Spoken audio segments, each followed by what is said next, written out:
Ollie was swimming, and that's not all that unusual, given that he's an octopus. But what was strange was he was swimming in pancake syrup.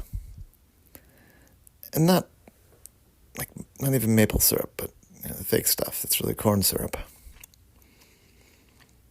And you can move okay through corn syrup, actually. But it's not pleasant. And I was trying to get up out of the corn syrup, try to get to the edge of the pool that he was in. And he was focused on that. And all of a sudden, it came to a moment of awareness. It's like, what? Hold on. And he realized he didn't remember why he was in a swimming pool of pancake syrup. He looked around and he realized, I must be in a dream, Ollie said. This is an annoying dream. I don't want to be all covered in pancake syrup.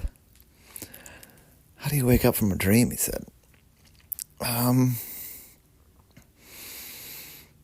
what if I just kind of force myself to wake up? He tried pinching himself, but that didn't work. It didn't hurt, but it also didn't wake him up.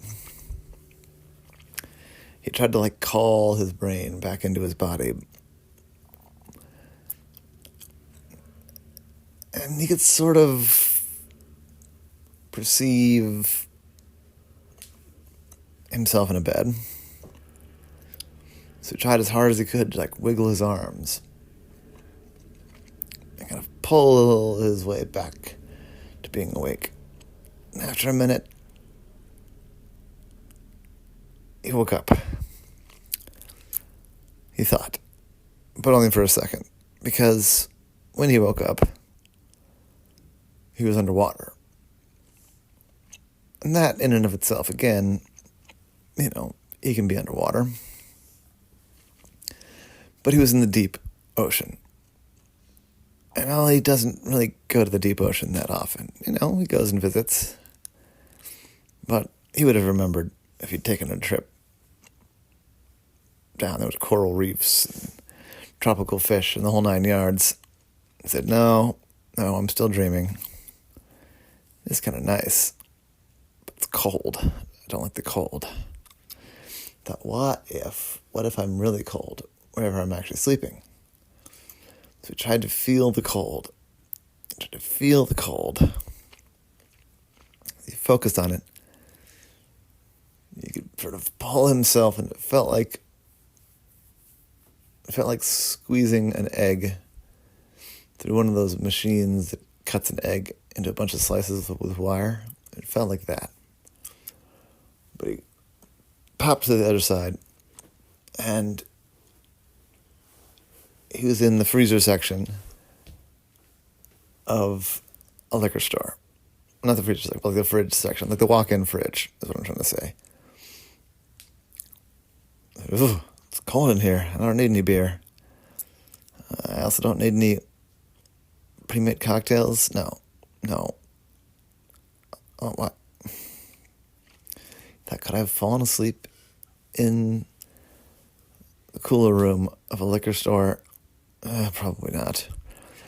When he opened up the door into the rest of the liquor store, and it was all full of barnyard animals, he was confident again that he had not actually managed to wake up. He thought, okay, I'm just going to wander around here for a minute. This isn't so bad. Looking for clues. He talked to a goat. The goat was mostly looking for a full-bodied Chianti, around $14 a bottle.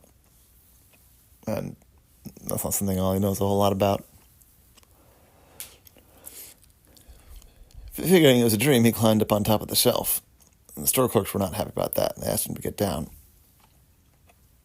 He said, make me. This is all a dream anyway. And then he realized how A, rude, and B, crazy that would be if it was in fact not a dream. So he hopped down and apologized. But the person that he apologized to had a face on either side of their head. So Ollie was back to being pretty sure it was a dream.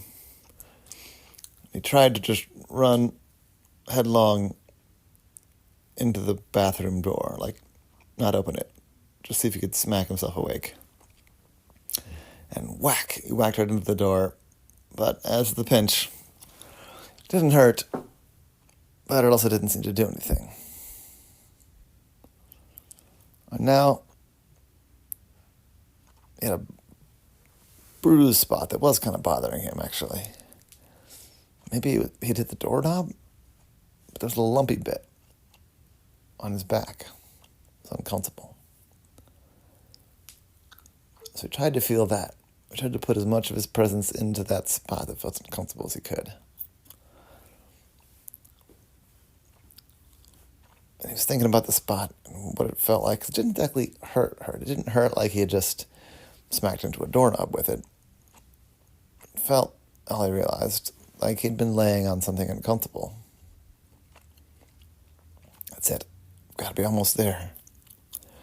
Gotta be almost there. And right then, he felt a hand on his shoulder. Ollie, you all right? You're mumbling in your sleep. You sound disturbed.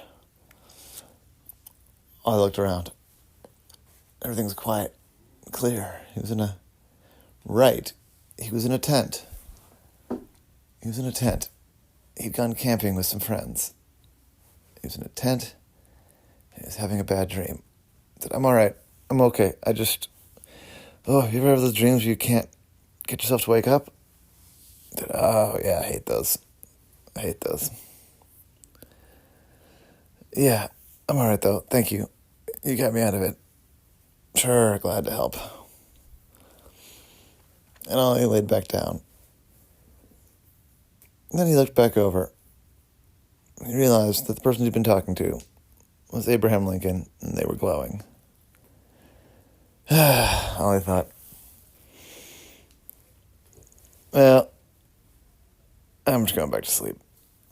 And he rolled over and tried to get back to sleep, which of course was easy because he was still sleeping. That was Ollie and the Dream Layers.